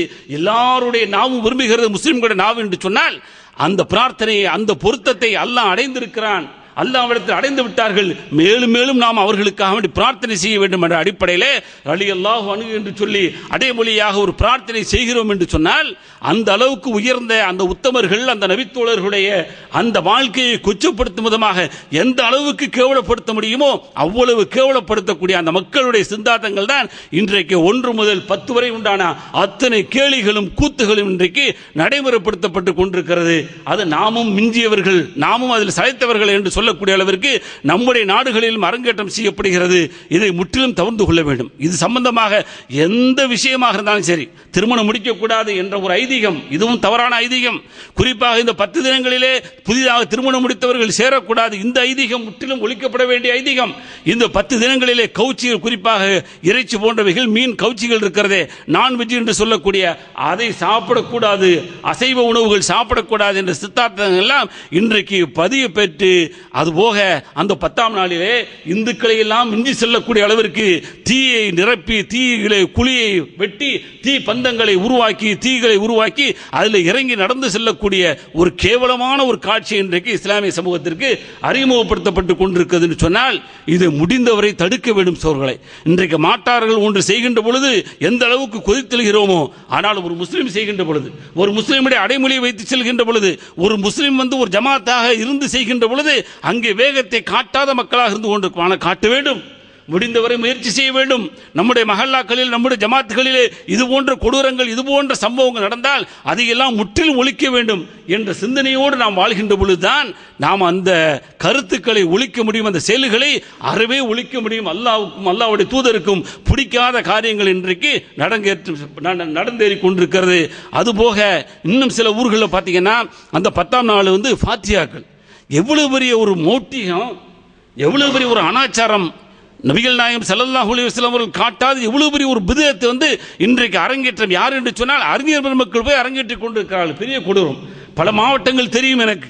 அந்த 10ஆம் நாள் வந்து விட்டால் அன்றைய தினம் ஃபாத்தியாக்கள், குறிப்பாக ரொட்டிகளை சுற்றி வைத்து, கோழிகளை அடித்து, அந்த கோழிகளுடைய தொடைப்பீசுகளை வைத்து ஃபாத்தியாக்கள் ஓடி, அதுதான் அன்றைய தினத்தில் செய்ய வேண்டிய அதாவது அமல்கள் என்று சொல்லி இன்றைக்கு அனாச்சாரங்களை வந்து அரங்கேற்றம் செய்து கொண்டிருக்கிறார்கள். அந்த அரங்கேற்றத்திற்குரிய நாயகர்கள் யார் என்று சொன்னால் ஆலிம் பெருமக்கள் என்பதிலே எந்த விதமான மாற்று கருத்தும் இல்லாத அளவிற்கு அவர்கள் இன்றைக்கு அரங்கேற்றம் செய்து கொண்டிருக்கிறார் என்று சொன்னால் அது எல்லாம் ஒழிக்கப்பட வேண்டும் சகோதரர்களே. அது போன்ற காரியங்கள் எதுவாக இருந்தாலும் இல்லை என்பதை புரிந்து கொள்ள வேண்டும். இன்னும் பல்வேறு கலாச்சாரங்கள், அது மாத்திரமல்ல ஹதீஸுங்கிற பேரில் எத்தனையோ இட்டுக்கட்டுகள் இந்த ஷியாக்கள் செய்த வேலை இருக்கு பாருங்க. நல்ல ஹதீஸ்களை, ஆதாரபூர்வமான ஹதீஸ்களை நபித்தோழர்களில் நம்பிக்கைக்குரியவர்கள் மாத்திரமல்ல, அத்தனை நபித்தோழர்களுமே நம்பிக்கைக்குரியவர்கள், அவர்கள் எல்லோருமே சொர்க்கத்திற்குரியவர்கள் என்று சொல்லக்கூடிய அளவிற்கு நன்மாராயம் சொல்லப்பட்டவர்கள், அவர்களை பார்த்து அவர்கள் சொன்ன அந்த ஹதீஸ்களை எல்லாம் உதறி தள்ளிவிட்டு இல்லாததையும் பொல்லாததையும் இட்டுக்கட்டப்பட்ட ஹதீஸ்களை எல்லாம் இன்றைக்கு சமூகத்திலே பரவிவிட்டார்கள். அதில் ஒரு செய்தியை பார்க்கின்ற பொழுது அவர்களுடைய அந்த செய்தி எப்படின்னு சொன்னா, ஒரு பயங்கரமான இட்டுக்கட்டப்பட்ட செய்தி. அன்றைய தினம் யார் குளித்து நறுமணங்கள் பூசி, அதே போன்று இன்னும் சாயங்கள்லாம் பூசி, இன்னும் வந்து சுருமாக்கள்லாம் இட்டு யார் இருக்கிறார்களோ அவர்களுக்கு என்ன இருக்குது, சொர்க்கம் இருக்கிறது என்பது போன கருத்துக்களை பதிவு செய்திருக்கிறார்கள். இவ்வளவு வந்து இட்டுக்கட்டப்பட்ட பயங்கரமான இட்டுக்கட்டப்பட்ட செய்தி, அல்லாஹ்வுடைய தூதரவர்கள் சொல்லாத செய்தியை செய்து வைத்திருக்கிறார்கள். அதுபோல் இன்னொரு செய்தி எப்படின்னு சொன்னா, அந்த ஆஷுராவுடைய தினத்தில் எப்படி வந்து நம்மால் வந்து மேராஜ் பராத்தில் வந்து 100 ரக்காத் தொழு, இதில் வந்து குழு அல்லா போது குல்யாயில் காஃபின் போது சொல்லி எப்படி வந்து இட்டுக்கட்டப்பட்ட செய்திகளை வச்சு அந்த ஷபே பராத்து மேராஜ் கொண்டாடிட்டு இருக்காங்களோ, அதுபோல இவன் என்ன எழுதி வச்சிருக்கான்னு சொன்னா, இந்த ஆஷுராவுடைய லைலத்தில் இரவுல வந்து யார் 100 ரக்காத்துகள் தொழுகிறாங்களோ அந்த ஒவ்வொரு ரக்காத்திலையும் சூரத்துல் ஃபாத்திஹா போறாங்க. எல்லாம் இங்கேருந்து காப்பி தான். இவன் வந்து ஆஷுரா தினமா மாத்தினா, நம்மால் என்ன மாறிடுச்சு சொன்னா மேராஜ் ஷபே பராத்தை மாத்திக்கிட்டாங்க. அப்ப யார் வந்து சூரத்துல் ஃபாத்திஹாவுக்கு பின்னாடி சூரத்துல் இக்லாஸ் 3 தடவை ஓதுறாங்களோ அது வந்து அவங்களுக்கு போதும், அப்படி செய்யணும். இதுதான் இபாதத், அன்றைய தினம் செய்யக்கூடிய அந்த ஆஷுராவுடைய இபாதத் என்று சொல்லக்கூடிய செய்தி பயங்கரமான இட்டுக்கட்டப்பட்ட செய்தி என்பதை புரிந்து கொள்ள வேண்டும். அதே போல அன்றைய தினம் யார் குளிக்கிறார்களோ அவங்களுக்கு வந்து மரணத்தை தவிர எந்த நோயுமே அண்டாதான். ஏன்னா இன்னைக்கு அவனுக்கு நோயே கிடையாது, எந்த ஷியாப்பாலுக்கு நோயே கிடையாது, சுகர் இல்லை, பிபி கிடையாது, ஒன்றுமே கிடையாது, எல்லாம் உண்டு. நோயை பொறுத்தவரை கொடுப்பவன் அல்ல, நோயை நீக்குவன் அல்ல. ஆனால் அன்னைக்கு குளிச்சிட்டோம் சொன்னா எப்படி நீ சஃபர் மாதத்தை வந்து இன்றைய முஸ்லீம்கள், குறிப்பாக சுன்னா ஜமாத் என்று சொல்லக்கூடிய இந்த மக்களுடைய ஐதீகம் இருந்து கொண்டிருக்கிறதோ, அதே போன்று ஆஷுரா தினத்தில் குளித்து விட்டால் அன்றைய தினம் மரணத்தை தவிர எந்த நோயுமே வராது என்ற அபாண்டமான செய்தியை இன்றைக்கு பரப்பி வைத்திருக்கிறார்கள். அதே போல் அடுத்து ஒரு செய்தி எந்த அளவுக்குன்னு சொன்னால், மாமின் அப்தின் எபுக்கா யோம கத்லுல் ஹுசைன், ஹுசைன் இறந்திருக்காக பாருங்க, வெட்டப்பட்டதற்காக வேண்டி யார் அன்றைய தினம் அழுகிறாரோ, அதே போல் அந்த ஆஷுராவுடைய தினத்தை அழுகிறாரோ, அவர்கள் மறுமையிலே உலுல் அஸ்மி மின ருசுல், உல் அஸ்மி என்று சொல்லி அல்லாவிற்காக வேண்டியே இந்த உலகத்தை அர்ப்பணித்து வாழ்ந்த அந்த நபிமார்களோடு மறுமையில் எழுப்பப்படுவார்கள் என்று எவ்வளவு பேர் இட்டுக்கிட்டு பாருங்க. அதனால தான் நெஞ்சில் குத்திக்கிட்டு அழுகிறான். அங்கங்கே பார்த்தீங்கன்னா கூட்டமாக கூட்டிட்டு ஏதோ பாட்டுகள் படிச்சுட்டு ராகங்கள் பாடிக்கொண்டு இன்றைக்கு அழுகக்கூடிய கொடூரமான காட்சிகளை பார்க்கணும்னு சொன்னால், இது போன்ற இட்டுக்கட்டப்பட்ட செய்திகளை அவர்கள் நம்பி இன்றைக்கு செய்து கொண்டிருக்கிறார்கள். அதுபோக இந்த ஆஷுரா நோம்புடைய சிறப்பு அல்லாஹ்வுடைய தூதர் சொன்னால் நம்ம சொல்லுவோம். அவை என்ன சொல்லியிருக்கான, மன் சாம யௌம ஆஷுரா குத்திபலஹு இபாதத்தன் சபஈன சனா பிசியாமிஹா வ கியாமிஹா. எவ்வளவு பெரிய இட்டுக்கட்டப்பட்ட செய்தி. ஆஷுரா தினத்தில் யார் நோன்பு வைக்கிறாங்களோ அவருக்கு 70 வருடங்கள் நோன்பு வைத்த நின்று வணங்கிய நன்மைகள் எழுதப்படுது. எவ்வளவு பெரிய அபாண்டம் பாருங்க. இது போன்ற எண்ணற்ற செய்திகளை இட்டுக்கட்டுகளை எல்லாம் பரப்பி வைத்துக் கொண்டு இன்றைக்கு அவர்கள் செய்து கொண்டிருக்கக்கூடிய அநியாயங்களும் அட்டூழியங்களும் இன்றைக்கு மாற்றார்கள் இஸ்லாத்திற்கு எதிராக எந்த வேலையெல்லாம் செய்து கொண்டிருக்கிறார்களோ அதை விட கொடூரமானது மோசமானதை அவர்கள் செய்து கொண்டிருக்கிறார். எனவே அவர்களுடைய எந்த ஒரு செயலுக்கும் துணை போகாதீர்கள். அவர்களை கண்டாலே நாம் கடுமை காட்ட வேண்டும். அவன் சர்பத்து கொடுக்குறானா தூக்கி அப்படி என்ன செய்யணும், அது வெறுப்பு காட்டிட்டு போற மாதிரி போகணும். அவங்க கொடுக்கக்கூடிய எந்த உணவுகளையும் சாப்பிடக்கூடாது. அந்த அளவுக்கு ஒரு உறுதி எடுக்க வேண்டும். எப்படி தீபாவளி பண்டிகைக்கு அவர்கள் கொடுக்கக்கூடிய பூஜை பொருட்களை சாப்பிட மாட்டோமோ அதே போன்றுதான் எவன் செய்தாலும் சரி, முஸ்லிம் என்ற பெயரிலே தர்காக்களில் இருந்து பூஜை பொருட்களை கொண்டு வந்தாலும் சரி, அல்லது இவர்கள் ஆஷுரா தினத்திலே செய்யக்கூடிய இந்த அநியாயங்களுக்காக வேண்டி அவர்கள் அந்த பொருளை கொடுத்தாலும் சரி, அத்தனை பொருள்களையுமே ஒழிக்கின்ற பொழுது வெறுக்கின்ற பொழுதுதான் அவர்களுக்கு பாடத்தையும் படிப்பினையும் கொடுக்க முடியும் என்பதை புரிந்து கொண்டு யாரெல்லாம் இந்த காரியங்களை செய்கிறார்களோ, குறிப்பாக நாம் கொஞ்சம் வித்தியாசமாக செய்கிறோம். என்ன செய்யறான், அன்றைக்கு ஃபாத்தியா ஓதுறான். குறிப்பா சில என்ன நினைச்சிருக்காங்க, 1 முதல் 10 வரை நோன்பு வைக்க நினைச்சிருக்காங்க. தப்பு இது. 8 வரை நோன்பே வைக்க கூடாது. காரணம்னா அவனுக்கு மாற்றம் செஞ்சே ஆகணும். அவன் 1 இருந்து 10 வரைக்கும் துக்க அனுபவிச்சு 10 நாள் என்ன செய்யணும், நோன்பு வைக்கிறேங்கிற அந்த ஐதீகத்தை ஏற்படுத்தி இருக்கனால 8 தினங்கள் நோன்பு வைக்க கூடாது. நீங்க வாராந்திர நோன்பு வியாழன் திங்க வச்சீங்கன்னா அதை வச்சுக்கிடுங்க. ஆனால் அது இல்லாமல் இந்த முஹர்ரம் என்பதற்காக வேண்டி விசேஷமாக வைக்கலாம் என்று சொன்னால் 9, 10 தவிர வேறு எதற்குமே வைக்கக்கூடாது. அப்ப இந்த முஹர்ரம் மாதத்தில் நபிகள் நாயகம் ஸல்லல்லாஹு அலைஹி வஸல்லம் அவர்கள் நமக்கு காட்டிய வழி என்ன அப்படின்னு சொன்னா, 9, 10 நோன்பு வைங்கன்னாங்க. அல்லாஹ்வுடைய உதவினால் இன்றைய தினத்தில் 2ஆம் பிறையில் இருந்து கொண்டிருக்கிறோம். வரக்கூடிய வெள்ளி 9, சனி 10. எனவே மறந்து விடாதீர்கள். மறந்தும் இருந்து விடாதீங்க. 9ஆம் நாள் காலையில் எந்திரிச்சிட்டு நோன்பு வைக்கலன்னு சொல்லி வருத்தப்பட்டு நீங்கள் ஒருவருக்கு ஒருவர் பேசிக்கொள்ளக்கூடியதோ இதற்கான தீர்வுகளை தேடக்கூடிய வழிமுறையை தேடாதீர்கள். அதற்கு தீர்வுகளே இல்லை. காரணம் என்ன, அல்லாஹ்வுடைய தூதர் சொன்னது, பிறை 1 பிறந்து 8 நாட்கள் கழித்து 9ஆம் நாளில் தான் நோன்பு வைக்க போகிறோம் என்று இருக்கின்ற பொழுது அந்த நாளை கூட ஒரு அசால்ட்டா இருந்தோம் சொன்னால் வணக்க வழிபாடுகளிலே ஆர்வமற்றவர்களாக இருக்கிறோம் என்பதைத்தான் உணர்த்து. எனவே அல்லாஹ் பாதுகாக்க வேண்டும். மறந்து விடாதீர்கள். வெள்ளி என்றும் சனி என்றும் வைக்க வேண்டும். வெள்ளி மட்டும் வைப்பதைத்தான் நபி ஸல்லல்லாஹு அலைஹி வஸல்லம் தடை செஞ்சாங்களே தவிர வெள்ளிக்கு முன்னாடி ஒரு தினங்கள் சேர்ப்பதோ வெள்ளிக்கு பின்னால் சேர்ப்பதோ அல்லது சுன்னத்தான நோன்புகள் வெள்ளி என்று வரும்பொழுது வைப்பதை நபிகள் நாயகம் ஸல்லல்லாஹு அலைஹி வஸல்லம் தடை செய்யவில்லை. எனவே அந்த சந்தேகங்கள்லாம் வர வேண்டாம். வரக்கூடிய வெள்ளியும் சனியும் 9, 10 என்ற காரணத்தினாலே நோன்பு வைக்க வேண்டும். நபிகள் நாயகம் ஸல்லல்லாஹு அலைஹி வஸல்லம் அவர்கள் எந்த அளவுக்கு சொன்னால், இப்னு அப்பாஸ் ரலியல்லாஹு அன்ஹு அறிவிக்கக்கூடிய செய்தி புகாரி என்ற ஹதீஸ் கிரந்தத்தில் பதிவு செய்யப்பட்டிருக்கிறது. நபிகள் நாயகம் ஸல்லல்லாஹு அலைஹி வஸல்லம் அவர்கள் ஃபர்லான நோன்புக்கு பின்னாடி அதிகமாக ஆசை வைத்து அதிகமாக நோன்பு நோக்க வேண்டும் என்ற ஆர்வத்தோடு செய்த ஒரு நோன்பு இந்த ஷஹ்ருல்லாஹில் முஹர்ரம் என்று சொல்லக்கூடிய முஹர்ரத்தில் வரக்கூடிய ஆஷுராவுடைய நோன்பு என்ற செய்தியை நாம் பார்க்கிறோம். இதுபோல் நபிகள் நாயகம் ஸல்லல்லாஹு அலைஹி வஸல்லம் சொன்ன செய்தி அபூ ஹுரைரா ரலியல்லாஹு அன்ஹு அறிவிக்கிறார்கள், அஃதலு சியாமி பாத ரமலான் ஷஹ்ருல்லாஹில் முஹர்ரம். ரமலானுக்கு பின்னாடி அல்லாஹ்வுக்கு பிடித்தமான நோன்பு எதுன்னு சொன்னா ஷஹ்ருல்லாஹில் முஹர்ரம், முஹர்ரம் மாதத்தில் இருக்கக்கூடிய அந்த நோன்பு என்று நபிகள் நாயகம் ஸல்லல்லாஹு அலைஹி வஸல்லம் சொன்ன செய்தியை பார்க்கிறோம். இதுக்கு என்ன கூலி, சியாமு யௌம ஆஷுரா அஹ்தஸிபு அலல்லாஹி ஐ யுகஃபிர ஸனத்தல்லதி கப்லஹு. அஹ்மதில் இடம்பெற்றிருக்கக்கூடிய செய்தி, யார் இந்த ஆஷுராவுடைய நோன்பு வைக்கிறாங்களோ அவர்களுக்கு முன்னால் உள்ள அந்த பாவங்கள், முன் சென்ற அந்த வருடத்தினுடைய பாவங்கள் மன்னிக்கப்படுகிறது என்று நபிகள் நாயகம் ஸல்லல்லாஹு அலைஹி சொன்னாங்க. சொல்லிவிட்டு நபிகள் நாயகம் ஸல்லல்லாஹு அலைஹி வஸல்லம் ஐயாமுல் ஜாஹிலிலே எத்தனை நல்ல பழக்கங்கள் இருந்தது பாருங்க மக்கள்கிட்ட. அது போன்ற பழக்கங்களில் இந்த ஆஷுராவுடைய நோன்பை அந்த மக்கள் வைத்திருக்கிறாங்க. அதே மாதிரி நபிகள் நாயகம் ஸல்லல்லாஹு அலைஹி வஸல்லம் அவர்கள் வச்சிருந்தாங்க. மதீனாவுக்கு வந்த பொழுது தான் பார்க்கறாங்க, யூதர்கள் எல்லாம் குறிப்பாக ஹைபர் பகுதியில் உள்ள அந்த யூதர்கள் எல்லாம் வைக்கக்கூடிய சூழலை பார்க்கின்ற பொழுதுதான் கேட்கிறாங்க, எதற்கு அவனை நோன்பு வைக்கிறீங்கன்னு சொல்லும்போது தான் அவங்க காரணத்தை சொல்றாங்க, எங்களுக்கு ஃபிரௌன்ட்ட இருந்து மூசா அலைஹிஸ்ஸலாம் அவர்களையும் அவருடைய கூட்டத்தார்களுக்கும் அல்லாஹ் பாதுகாப்பு கொடுத்தானே, அதற்கு நன்றி கடனாக செய்கிறோம்னு சொன்னவன தான் அல்லாஹ்வுடைய தூதர் அவர்கள் மாற்றம் செய்ய வேண்டும் என்று விரும்பினார்கள். பாருங்க, அது வரைக்கும் தெரியாம நபி ஸல்லல்லாஹு அலைஹி வஸல்லம் ஆஷுராவுல மட்டும் எல்லாரும் நோன்பு பிடிச்சாங்க, அது மாதிரி பிடிச்சிட்டு இருக்காங்க.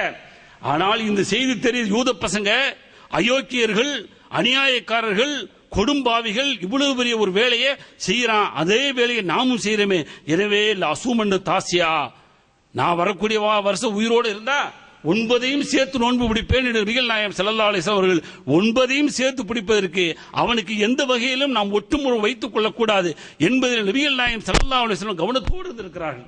இன்றைக்கு எவ்வளவு ஒட்டு உறவுகள், இன்னைக்கு ஹேப்பி பர்த்டே இவ்வளவு தூரம் பிரச்சாரம் பண்ணியும் இவ்வளவு தூரம் வந்து கத்தியும் கூட இன்றைக்கும் நம்முடைய குடும்பங்களிலே ஹேப்பி பர்த்டே கலாச்சாரங்களும் வெட்டிங் டே கலாச்சாரங்களும் இன்றைக்கும் குறையாமல் இருந்து கொண்டிருக்கிறது என்று சொன்னால், நாம் எல்லாம் முஸ்லிம் என்பதிலே இருக்கிறோமா, மூமின் என்பது நம்முடைய ஈமான் என்பது ஒட்டி இருக்கிறதா என்பதை கொஞ்சமாவது உரசி பார்க்க வேண்டும் இந்த செயலுக்கு சொந்தக்காரர்கள் சகோதரர்களே. காரணம் என்ன, இதெல்லாம் அவர்களுடைய கலாச்சாரம், முஸ்லிமுடைய கலாச்சாரம் இல்ல. நபிகள் நாயகம் ஸல்லல்லாஹு அலைஹி வஸல்லம் என்றைக்காவது வெட்டிங் டே கொண்டாடினார்களா அல்லது என்றைக்காவது பர்த்டே கொண்டாடினார்கள்? ஒன்றுமே இல்லை. ஆனால் இதுவெல்லாம் மாட்டாருடைய கலாச்சாரம், அவருடைய கலாச்சாரம் குறிப்பாக இன்றைக்கு நம்மிடம் வந்து கொண்டிருக்கிறது என்று சொன்னால் பெரிய வேதனை. எனவே அதிலிருந்து பாதுகாக்க வேண்டும் என்று சொல்லி அல்லாஹ்வுடைய தூதர்கள் ஒவ்வொரு அமல்களையும் பார்த்தார்கள். குறிப்பாக இந்த ஆஷுராவுடைய நோன்பையும் 9ஆம் நாளை சேர்த்து வைக்க சொன்னார்கள். அதுபோக இன்னொரு செய்தி வருது, முன்னைய ஒரு நாள் அல்லது பின்ன ஒரு நாள் மாற்றிக்கொள்ளுங்க என்ற செய்தி. இது ஆதாரப்பூர்வமான செய்தி அல்ல, இது லைஃப் என்று சொல்லக்கூடிய பலவீனமான தரத்தை எட்டியிருக்கின்ற காரணத்தினால இதை நாம் கடைபிடிக்க கூடாது. மாற்றமாக 9ஆம் நாளும் 10ஆம் நாளும் தான் நோன்பு பிடிக்க வேண்டும். அது போன்ற சிறப்புகளை நபிகள் நாயகம் ஸல்லல்லாஹு அலைஹி வஸல்லம் அவர்கள் இந்த நாளில் கூறியிருக்கிறார்கள் என்பதை புரிந்து வரக்கூடிய அந்த நாளிலே நோன்பை நோற்று முன்னால் செய்த பாவங்களுக்கு உண்டான மன்னிப்பாக பரிகாரமாக ஆக்கி அல்லாஹ்வுடைய அருளை பெற்ற நல்ல மக்களாகவும் இந்த கடந்த காலங்களிலே செய்த குற்றங்களை எல்லாம் தவிர்த்து இனி வரக்கூடிய காலங்களிலே நிறைய நல்லறங்களை செய்வதற்கும் நன்மைகளை செய்வதற்கும் அல்லாஹ்வுடைய பொருத்தத்தை ஏற்படுத்துவதற்கும் அல்லாஹ்வுடைய மாதம் என்று சொல்லக்கூடிய இந்த மாதத்திலே சபதம் ஏற்று அல்லாஹ்வுடைய அருளை பெற்றவர்களாக மாறுவோம். எல்லாம் அல்லாஹ் அப்படிப்பட்ட நல்லவர்களாக நாம் யாவரையும் ஆக்கி அருள்வானாக. வாஹிர் தாவானா அல்ஹம்துலில்லாஹி ரப்பில் ஆலமீன்.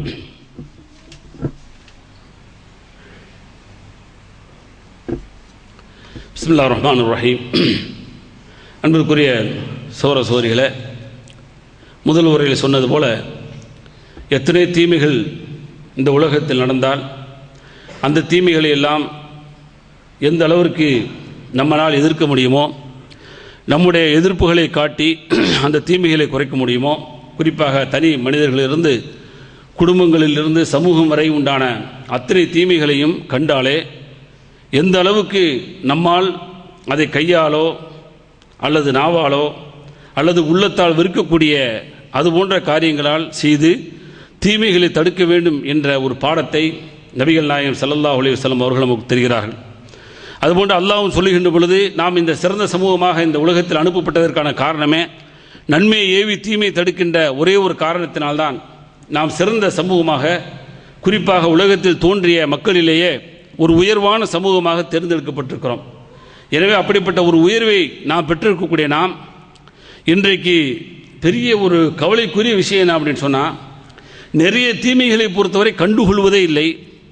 தீமைகளை சுட்டி காட்டுகின்ற பொழுது அல்லது தீமைகளை ஒரு அமைப்போ ஒரு ஜமாத்தை தடுக்கின்ற பொழுது இன்னொரு வசிப்பாடக்கூடிய ஒரு கொச்சையான ஒரு சூழலையும் ஒரு மாதிரியான ஒரு காலகட்டத்தில் வாழ்ந்து கொண்டிருக்கிறோம். குறிப்பாக அல்லாஹ் சொல்லுவது போல இந்த யூதர்களை அல்லாஹ் சொல்கின்ற பொழுது வலன் தர்லா அன்கில் யஹூது வலன் நசாரா ஹத்தா தத்தபிய மில்லத்தஹும். இந்த யூதர்கள் இருக்கிறார்களே, வலன் தர்லா அன்கில் யஹூது வலன் நசாரா, கிறிஸ்தவர்கள் யூதர்கள் ரெண்டு பேருமே சரி, அவர்கள் உங்களை திருத்தி கொள்வார்கள், திருத்தி கொள்ளவே மாட்டாங்க. இன்னைக்கு நினைக்கிறான், நாம ஆஃபீஸுடைய டோலராக இருக்கிறான், ஆஃபீஸில் மேனேஜராக இருக்கான், அவனை இப்படியா திருப்திப்படுத்துறான். நீ அல்லாவை திருப்திப்படுத்தாமல் அவனை திருப்திப்படுத்தினா நீ தொலைஞ்ச. உனக்கு இந்த உலகத்தில் நல்ல வாழ்க்கை தெரியும், ஆனால் நீ நினைச்சுக்க மறுமையில் நஷ்டம் நல்ல விளையுங்க. அதனால இங்கே எவ்வளவு பேர் இழப்பு வந்தாங்க, வேலை போயிடும், பிச்சைக்காரன் ஆயிடுவேன், எனக்கு சாப்பிடவே அப்படியாப்பட்ட சூழலுக்கு தள்ளப்படக்கூடிய சூழல் வந்தாலும் சரி, ஆனால் அவர்களுடைய அடிவடிகளாக இருக்க மாட்டேன்னு சொல்லி என்னைக்கு வைக்கிறோமோ உறுதி வருது, அவன் தான் உருப்பிடுவான், நல்ல விளைவிக்கிறன். அப்போ அவனுடைய நிலைமை என்னன்னு சொன்னால், யூதனாக இருக்கட்டும் கிறிஸ்துவனாக இருக்கட்டும் எப்படி இருப்பான்னு சொன்னால், அவர்களுடைய ஹத்தா தத்தபியும் இல்லத்தகும், அவர்களுடைய மார்க்கத்தை பின்பற்றாதவரை உங்களை திருப்தி அடையவே மாட்டாங்க.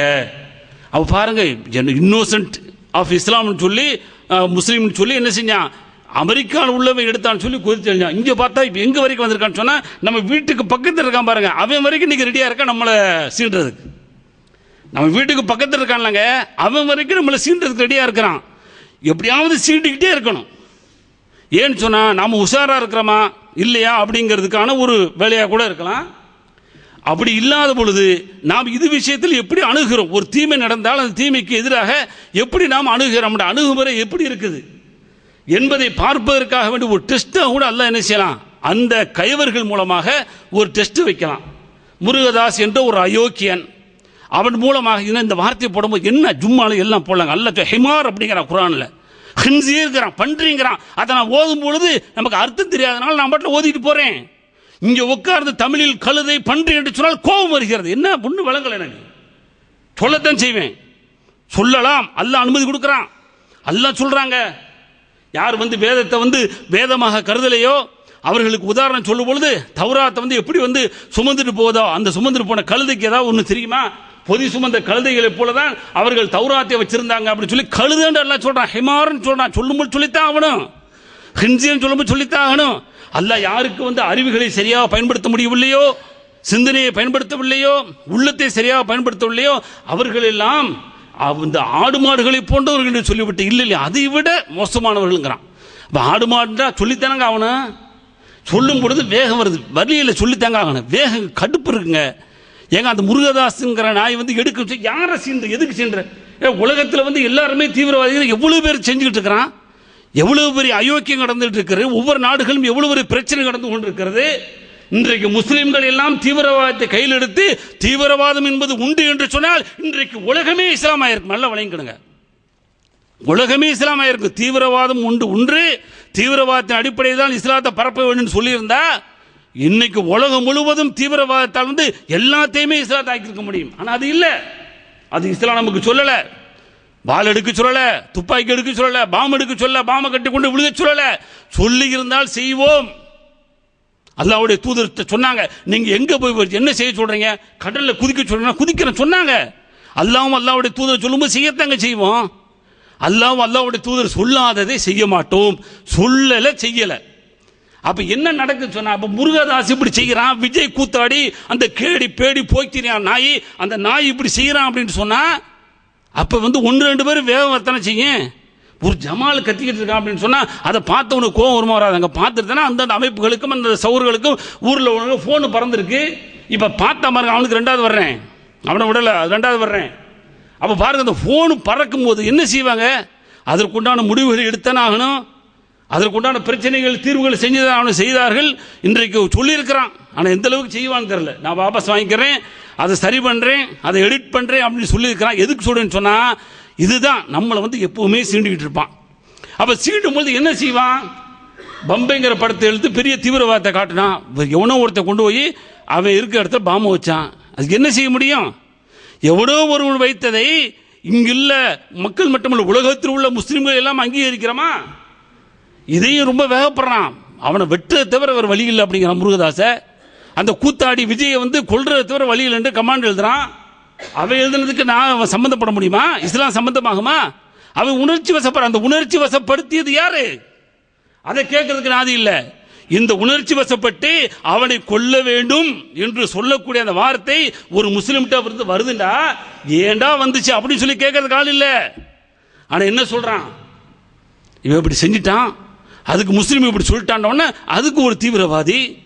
என்ன முஸ்லிம்கள் என்று சொன்னாலே தீவிரவாதி, தாடி வைத்தவர்களாம் தீவிர, இந்த தாடி வைக்க, அதனால தாடி வைக்கிறது ரொம்ப பயந்துட்டு இருக்கான். நம்மளால ரொம்ப பவ்யமா தாடி இப்படிலாம் வைக்கணும், வேறு எப்படி வைக்கணும், எப்படி வருது அப்படி வையே. எங்க ஒரு சிங்கிகளை பாருங்க, அவன் எங்க பார்த்தாலும் அவங்களுடைய கலாச்சாரத்தை விட்டு கொடுக்காம போயிட்டு இருக்கான். இவன் கேட்கறான், கேட்டரிங் போறேன், கேட்டரிங் போகும்போது தாடி வைக்க வேணாங்கிறான், மழுக்க டெய்லி சிறைச்சிக்கிட்டு தான் போகணும், அதனால நான் வேற வழி இல்லை சிந்திக்கலாமா, இன்னும் 10 கேட்கறிய, கேட்க முடியுமா உன்னால? நான் ஹோட்டலில் வேலை பார்க்குறேன், கேட்க முடியுமா? இதையெல்லாம் ஏற்றுக்கொண்டு உனக்கு வேலை கொடுத்தால் இந்த வேலையை பாரு, இல்லை தூக்கி எறி. அல்லாஹ் மீது நம்பிக்கை அதான உனக்கு? இப்படி கேட்கலாம். நம்முடைய கலாச்சாரத்தை, நம்முடைய கல்ச்சரை அல்லாஹ்வுடைய தூதருடைய வழிகாட்டுதலை விட்டு இந்த உலகத்தில் நாம் வாழணுமா? அந்த வாழ்க்கை எனக்கு தேவையா? அப்படி வாழ்கின்ற பொழுதுதான் நம்மளை சீண்டி பார்ப்பாங்க. தாடியை பார்த்து சீன்றான், புர்கா பார்த்து சீன்றான், தீவிரவாதிகளாம். அந்த தீவிரவாதிகளை பார்த்து முஸ்லிம்கள் எல்லாம் தீவிரவாதிகள், அந்த தீவிரவாதிகள் எல்லாம் இந்த ஒரு நாயை அடக்கி கொள்றான். கொன்றுவியா நீ? இல்லை கொல்ல முடியுமா? அவனால் தெரியாம கேட்குறேன். ஒரு ஆளுக்கு அவன் ஈடாக முடியுமா? அந்த ஈமானுடைய வீரம் இருக்கு பாருங்க, அது பவர்ஃபுல். நல்ல விளையாடுங்க. அவன் என்ன துப்பாக்கி மயிறான்? ஒண்ணுமே கிடையாது, ஒண்ணுமே கிடையாதுங்க அவன். ஆனால் இந்த ஈமான் இருக்கு பாருங்க, இது வந்து நிக்குது பாருங்க. இதுக்கு முன்னாடி ஒண்ணுமே கிடையாது, ஒரு துப்பாக்கி கிடையாது, ஒண்ணு கிடையாது. அந்த நாய் பார்த்தீங்கன்னு சொன்னா 12 பேர்த்த அடிச்சு போட்டாராம், தீவிரவாதத்தை ஒழிச்சுட்டாராம். தீவிரவாதிகள் முஸ்லீம் தீவிரவாதம் சொல்லிட்டு இன்னொரு நாய் எடுத்துக்கிட்டு இருக்கிறான், விஸ்வரூபம்னு சொல்லி. அது பார்த்தீங்கன்னா அரபி வார்த்தை மாதிரி எடுக்கிறான். அவனை விட்டு வைக்கலாமா? அந்த வார்த்தை பார்த்தீங்கன்னா விளம்பரத்தில் பார்த்தீங்கன்னா அந்த வார்த்தை விஸ்வரூபங்கிற வார்த்தை அரபி வார்த்தை மாதிரி. சிலர் நீங்க தான் அட்வர்டைஸ்மெண்ட் பண்ணீங்க, எல்லாம் மக்கள் ரொம்ப அப்பாவிக்கு யாருக்குமே தெரியாது. குவைத்தில் நீங்க ரிலீஸ் பண்ண போறாங்க, எவ்வளவு பெரிய குடும்பம் செய்து கொடுத்துட்டு இருக்காங்க. இதுல முன்னணியில் போய் டிக்கெட் வாங்கி வச்சிருக்கான் நம்மாளு. எவ்வளவு பெரிய அயோக்கியங்க நம்மாளு. 70 தினார் 80 தினார் கஷ்டப்பட்டு உழைச்சிக்கிட்டு இருக்கிறான். 3 தினார் கொடுத்து நீங்க டிக்கெட் வாங்கி வச்சிருக்க. எவ்வளவு பெரிய அயோக்கியத்தனம். இதை நான் சுட்டி காட்டாம இருக்கணுமா? இந்த சுட்டி காட்டினால ஒருவன் 2 பேர் திருந்தக்கூடிய வாய்ப்பு இருக்கு. திருந்தலன்னு வச்சுக்க, அல்லாட்ட நாளைக்கு தான் தப்பிச்சுக்கிட்டு சொல்லிட்டே எல்லாம் முடிஞ்சு போச்சு. இன்னைக்கு பாருங்க, ஏற்கனவே சுட்டி காட்டினதான். இன்றைக்கு வந்து இந்த குவைத்தில் இந்த கல்ச்சர்லாம் வரல, தமிழ் படங்கள்லாம் உள்ள வரல. எப்படி இன்னைக்கு வந்துச்சு? இங்கிலீஷ் படங்கள் வந்துச்சு, ஹிந்தி படங்கள் வந்துச்சு. இதுதான் இந்தியாவில் உள்ள படம், உலக அளவில் உள்ளது இங்கிலீஷ் நினைச்சு வச்சிருந்தான். நம்ம ஆள் இந்த திருட்டு நாயை போய் ஐடியா கொடுத்து, நீ அப்படி இல்லை, எங்க நாயை இழிச்சவன், ரொம்ப இழைச்சவன் இல்லை, ரொம்ப மிஞ்சினீங்க தான். திருட்டு விசிடி கொடுத்தா உடனே பார்ப்பான், உடனே படம் வந்துச்சான்னு சொல்லி சிடி போய் தேடி எடுக்கிறவன். இந்த படம் வந்துட்டா உடனே குடும்பம் குட்டி எல்லாத்தோட போவான், அது லீவுடைய டயத்தில் போட்டு இன்னும் போவான். அப்படின்னு சொன்னதுனால தான் இன்னைக்கு பாருங்க, இந்த குவைத்தில் ஏஜெண்டா இருக்கக்கூடியவன் தமிழ் படத்தில் எது நல்லதுன்னு பார்த்து டிக் பண்ணி அதை வர வைக்கிறான், அது ரிலீஸ் பண்றான். அதுல இன்னைக்கு வந்து வரிசையில் போய் ரெடியா இருக்கிறான். ரூம்ல வந்து தகவல் வருது, ஒரு ரூம்ல இருந்து இன்னைக்கு 2 பேரும் முஸ்லீம் டிக்கெட் வாங்கி வச்சிருக்கான். வேதனையா இருக்கா இல்லையாங்க? 800 தினார் சம்பளம் வாங்குறவன் இல்ல, 80 தினார் கூட சம்பளம் வாங்காதவன் இன்னைக்கு 2 பேரும் டிக்கெட் வாங்கி வச்சிருக்காங்க. இது மாதிரி எத்தனை பேர் வாங்கி வச்சிருப்பாங்க? எனக்கு உணர்வு வருமா வராதா? இவர்களுக்கு கொடுக்கக்கூடிய இந்த காசுகள் எங்க போகுது? இந்துத்துவ சக்திகளை RSS கூடாரத்துக்கு 1% ஒதுக்குறான். இது பல தடவை நான் சுட்டி காட்டியிருக்கிறோம். இவ்வளவு பெரிய விஷயங்கள் நடந்து கொண்டிருக்கிறது. ஆனால் இன்றைக்கு நாம் எதுவுமே தெரியாதது போல, அல்லது இப்படி சுட்டி காட்டி விட்டால் நாம தான் தெரிவிச்சது போல ஒரு பிரமையை ஏற்படுத்துறோம் சொன்னா அல்லாஹ் பாதுகாக்க வேண்டும். தெரியாதவர்கள் தெரிந்தவர்கள் தான் தெரியாதது போல் இருந்து கொண்டிருக்கிறோம். எனவே இது போன்ற கைவர்கள் யாருமே இஸ்லாத்துக்கு எதிராக இந்த படத்தை எடுக்காமல் இருப்பதற்காக வேண்டி நாம் எல்லாம் துவா செய்ய வேண்டும். ஒரு பக்கம் அங்கே குரல்கள் எழுப்பப்பட்டு ஒற்றுமையோடு இன்றைக்கு இருந்த காரணத்தினால ஓரளவு வாபஸ் வாங்குன்னு சொல்லியிருக்கிறான். இதுக்கு பின்னாடி என்ன நடக்குது தெரியல. ஆனால் இதுவரை உள்ள செய்தி நான் அதை சரி செய்து விடுகிறேன், சுட்டி காட்டுங்கள், அதை நீக்கிவிட்டு நான் ரிலீஸ் பண்ணேன்னு சொல்லியிருக்கிறான். ஆனால் ரிலீஸ் பண்ணாமே குவைத்துக்குள்ள வரப்போது, இந்த குவைத்தில் இஸ்லாமிய நாட்டில் உட்கார்ந்துட்டு இன்னைக்கு இந்த ஜும்மாவில் உட்கார்ந்து நின்று பேசிட்டு இருக்கிறேன். நீங்களும் நானும் அதை போய் தடுப்போம் என்ற அளவிற்கு உண்டான சிந்தனை இருந்தாலும் கூட அதை தடுப்பதற்கான வழிகள் தெரியாதவர்களாக இருந்து கொண்டிருக்கும். இதானே யதார்த்தம். எங்க ஓட போகுது, எந்த நாட்டில் ஓட போகுது, இதுதான் யதார்த்தம். இது ஒரு பக்கம் இருந்தாலும், ஒரு பக்கம் இந்த உணர்வுகளை எல்லாம் வெளிக்காட்டி இந்த தீமைகளை தடுப்பதற்காக வேண்டி தன்னுடைய உயிரையெல்லாம் பணைய வைத்து ஒருபுறம் நாடுகளிலே போராட்டங்கள், அடுத்து மறுபுறத்தை பார்த்தீங்கன்னு சொன்னா புர்காக்களும் துப்பட்டிகளும் தொப்பிகளும் சேர்ந்து அணி அணியாக நின்று டிக்கெட் வாங்கிக்கிட்டு உள்ள போறதும், சீடிக்களை வாங்கி வீடுகளில் பார்ப்பதும் எந்த அளவுக்கு நியாயம் சகோதரர்கள் யோசியுங்கள். இந்த கூத்தாடிகளுடைய இந்த கூத்துக்களை எல்லாம் அது தியேட்டர்களிலும் சீடிகளிலும் வாங்கி பார்க்கக்கூடிய நாம் அல்லாஹ்விடத்தில் நாளை பதில் சொல்ல வேண்டுமா வேண்டாமா? அல்லாஹ் நாளை கேள்வி கேட்பானே. அவன் வந்து ஏதோ காசுக்கு செஞ்சான், அவனுக்கு வந்து பார்த்தீங்கன்னா லட்ச லட்சங்களாக அவனுக்கு கிடைக்கிறது, கோடி கோடிகளாக கிடைக்கிறது. வருமானத்திற்காக வேண்டி அவன் என்னென்ன செய்யணுமோ அவ்வளோ அசிங்கத்தை செய்கிறான். அசிங்கத்தை செஞ்சு தொலைஞ்சு நம்ம விட்டாச்சு, அதை கூட ஒன்றும் செய்ய முடியல. ஆனால் வந்து இங்கேயே கை வைக்கிறேன்னு சொன்னால், முஸ்லீம்களே கை வச்சு முஸ்லீம்களுடைய கண்ணையே குத்தி இவன்ட்டே காசை பிடுங்குறேன்னு சொன்னால், இந்த காசை கொடுக்கக்கூடிய சமூகமாக இருக்கிறோம்னு சொன்னால் தயவுசெய்து அதை சுட்டி காட்ட வேண்டும் என்பதற்காக தான் சொல்கிறேன். நாம் இங்கே என்ன செய்ய போகிறோம்னு சொன்னால், இந்த தீமைகளுக்காக நாம் ஒருபோதும் துணை போகக்கூடாது, இந்த தீமைகளை பார்க்கக்கூடாது என்று சொல்லி நாம் உறுதி எடுத்துக்கொள்ள வேண்டும். நம்முடைய குடும்பங்களுக்கும் சொல்ல வேண்டும், நம்முடைய ஜமாத்துகளுக்கு வாய்ப்பு தான் ஃபோன் பண்ணி சொல்லுங்க. அந்த ஜும்மாக்களில் லேசாக அந்த உரையை சொல்லுங்க. ஏன்னா மேல் நீட்டு சொல்ல மாட்டீங்க, ஹராம் தெரிஞ்சு போச்சு. ஏன்னா அப்படிதான் விளங்கி வச்சிருக்க. மேல் நீட்டு எதுவும் பேசக்கூடாது, தமிழே பேசக்கூடாது, ஹராமு. நீங்க என்ன கழுதுன்னு சொல்றதெல்லாம் வந்து அதில் நம்ம யோசிக்கிறீங்க. ஆனால் தமிழில் நின்று பேசுகிறதே ஹராம்னு சொல்லிட்டு வச்சுட்டு அரபியில் அப்படியே வாசிக்க வேண்டியதான், ஃபுலான்னு வாசிச்சுட்டு இறங்கிட வேண்டியதான் அரபியில். இதுதான் நடந்துகிட்டு இருக்கு. கீழே நின்று ஒரு 10-20 நிமிஷம் சொல்லுவீங்கல்ல, அதுலேயாவது சொல்லாமல, சுட்டி காட்டலாம்ல, முஸ்லீம்கள் போகாதீங்க. சரி, இதை விட பெரிய குடும்பம் நான் சொன்னால் முஸ்லீம் ஒரு போயிட்டு இருக்கான். இன்னொரு பக்கம் பார்த்தீங்கன்னா கமல் விஜய் ரசிகர், விஜயோட ரசிகர் யாரு? கமல் விஜய், சாகுல் ரஜினி சாகுல். எவ்வளோ பெரிய குடும்பங்க இது. இது யாருங்க? நம்முடைய முஸ்லீமுடைய வயிற்றிலிருந்து பிறந்தவர்கள் தானே. நான் சொல்கிறேன், இப்படிலாம் யார் இருக்கிறார்களோ அவர்கள் ஏதாவது ஒரு முஸ்லீமில் உள்ள ஜமாத்தை சேர்ந்தவர்கள் தானே. தயவுசெய்து சுட்டி காட்டுங்க. எந்த ஜமாத்தில் உங்களுடைய பக்கத்தில் உங்களுடைய மாவட்டத்தை சார்ந்தவனாகத்தான் அது இருப்பான், அது சந்தேகமே கிடையாது. எந்த ரசிகர் மன்றத்தை சார்ந்தவனாக இருந்தாலும் சரி, நம்முடைய முஸ்லீம்கள் உங்களுடைய மாவட்டத்தை சார்ந்த ஒரு ஊரில் உள்ளவனாகத்தான் இருப்பான். அப்படி தெரிஞ்சுன்னா அது ஒரு முயற்சி பண்ணி எடுங்க, உங்கள் ஜமாத்துக்கு எத்தி வைங்க. அவர்கிட்ட கொடுத்து இஸ்லாத்தை எடுத்து சொல்லி, இஸ்லாத்துக்கு எதிரானவர்கள் இப்படி அவர்களோடு சேர்ந்து ரசிகராக ஆகக்கூடாது. அல்லாஹ்வுக்கும் அல்லாஹ்வுடைய தூதருக்கும் தான் கட்டுப்பட்டு நடக்க வேண்டும். அவர்களுக்குத்தான் நாம் முழுக்க முழுக்க இந்த உலகத்தில் வாழ வேண்டும். அவர்களுடைய வழிமுறையின் அடிப்படையில் வாழ்ந்தால் தான் வெற்றி என்று சொல்லி அவர்களுக்கு புரிய வச்சிட்டோம்னு சொன்னால், அவர்கள் நம்மை போன்று எப்படி விலகி நிற்கிறோமோ அவர்களும் விலகி இருப்பாங்க. எனவே கேட்டோம் போயிட்டோம் அப்படிங்காம, இந்த தீமைகள் இதோடு ஒளிஞ்சிருன்னு சொல்லி நினைக்காம ஒளிய வேண்டும் என்று சொன்னால் நாமும் அதற்குண்டான முயற்சிகள் எடுக்க வேண்டும். நம் ஒட்டுமொத்த சமூகம் அதுக்கு இறங்கி வர வேண்டும் என்ற அடிப்படையில் ஒரு முயற்சி செய்ய வேண்டும். அப்படிப்பட்ட ஒரு முயற்சியை நிச்சயமாக நாம் எல்லோரும் செய்ய வேண்டும். யாரெல்லாம் இந்த சிடியை அல்லது இந்த நெட் மூலமாக பார்க்கக்கூடிய வாய்ப்பு இருக்கிறதோ அவர்களும் இந்த முயற்சியை உங்களுடைய பகுதிகளுக்கு, உங்களுடைய நாடுகளிலிருந்து செய்யுங்கள். செய்தால்தான் நிச்சயமாக இந்த உபதேசத்தின் மூலமாக நீங்கள் செயல்படுத்தக்கூடிய அந்த மக்களாக ஆகியிருக்கிறீர்கள். இல்லை என்று சொன்னால் அல்லாஹ்விடத்திலே நாம் பொறுப்பை சாட்டுகிறோம். அல்லாஹ்விடத்தில் நாளைக்கு பொறுப்பை விட்டுவிட்ட காரணத்தினாலே மறுமை மன்றத்தில் அல்லாஹ்வுடைய விசாரணையில் பதில் சொல்லிக் கொள்வோம் என்ற அந்த எச்சரிக்கையோடு முடித்துக் கொள்கிறேன். வாஹிர் தஅவானா அல்ஹம்துலில்லாஹி ரப்பில் ஆலமீன். அஸ்ஸலாமு அலைக்கும் வரஹ்மத்துல்லாஹி வபரகாத்துஹு.